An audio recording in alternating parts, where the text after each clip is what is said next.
नमस्कार दोस्तों, आप पढ़ रहे हैं कक्षा 10वीं एनसीईआरटी गणित। आज हम पढ़ेंगे प्रश्नावली 5.2 के प्रश्न क्रमांक 9 और प्रश्न क्रमांक 10 को। तो ध्यान से समझना। तो देखिए, समांतर श्रेणी के बारे में पहले आप कुछ जान लीजिए। समांतर श्रेणी को हम एपी कहते हैं।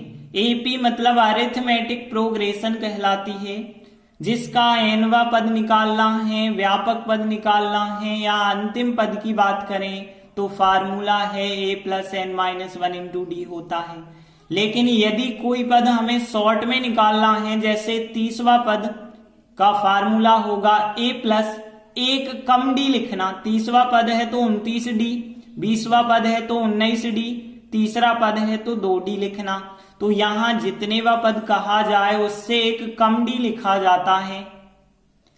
तो देखिए, प्रश्न 9 है, यदि किसी समांतर श्रेणी के तीसरे और 9वें पद क्रमशः 4 और -8 हैं। देखिए, यहाँ पे कौन कौन सी चीजें हमें दी गई हैं वो हमने लिखी।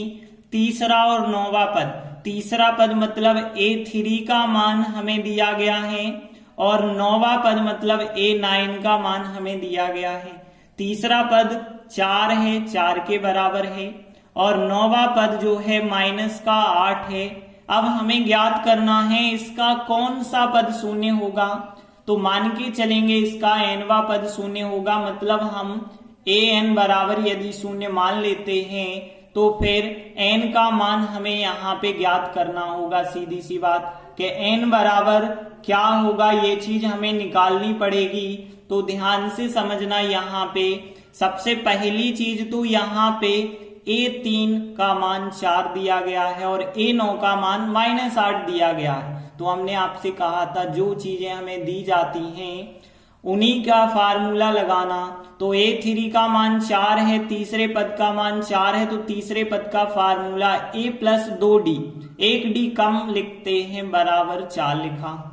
अब यहाँ 9वें पद का जो फार्मूला है वो क्या होगा, a प्लस 8d होगा, बराबर है -8 के।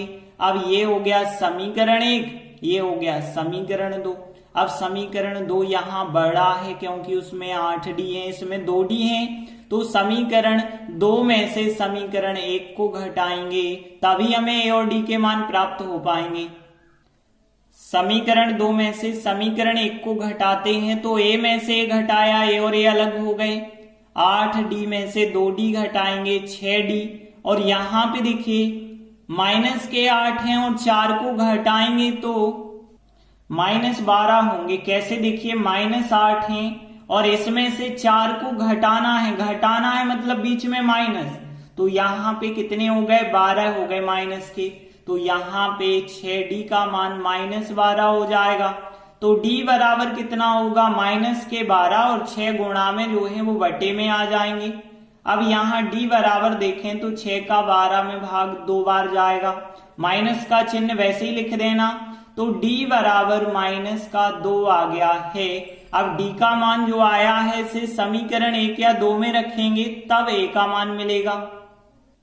तो d का मान समीकरण 1 में रखने पर तो देखिए a लिखा हमने, फिर इसके बाद 2d मतलब 2 लिखे और d की जगह d का मान -2 रखा, बराबर है 4 के। आगे सॉल्व करेंगे तो a 2 और 2 का गुणा 4 होंगे, माइनस के बराबर 4। अब a का मान चाहिए तो a बराबर 4 और इस 4 का पक्षांतर तो ये प्लस के हो जाएंगे। तो a का मान कितना आ गया, 4 और 4 आ गया 8। अब देखिए a के मान और d के मान तो हो गए। अब हमें क्या बताना है कि इस समांतर श्रेणी का कौन सा पद शून्य होगा। तो हम मान के चलेंगे कि इस समांतर श्रेणी का nवां पद शून्य है।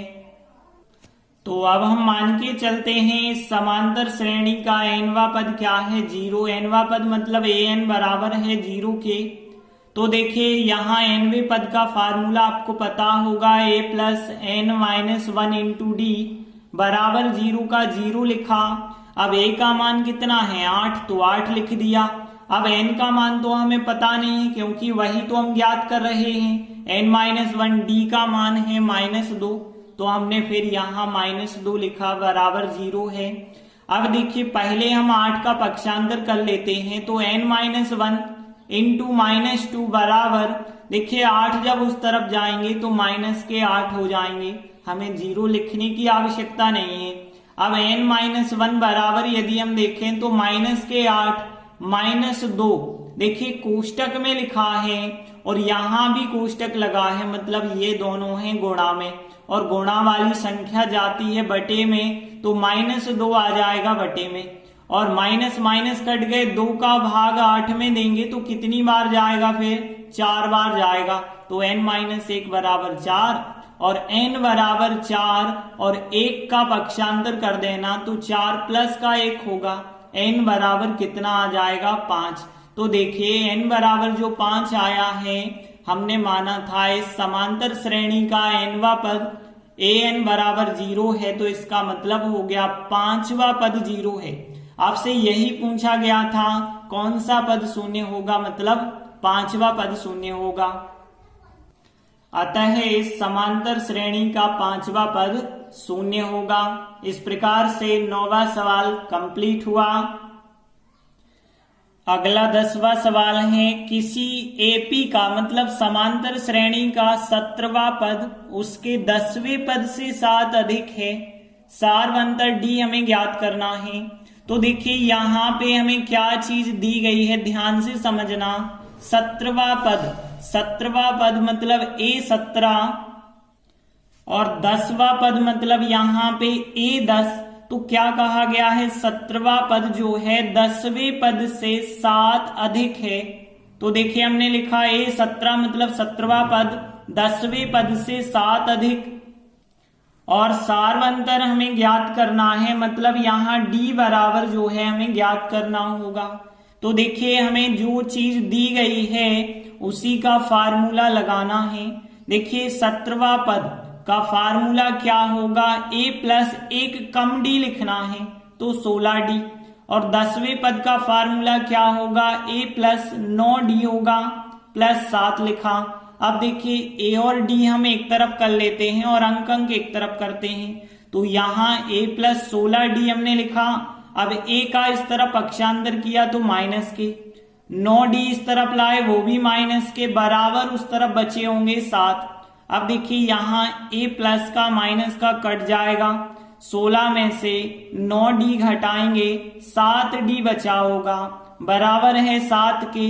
जब 7D बराबर 7 है तो D बराबर 7 गुणा वाला 7 आ गया बटे में, और 7/7 का मतलब 7 का 7 में भाग देना एक बार, तो D बराबर कितना आ गया है, 1 आ गया है।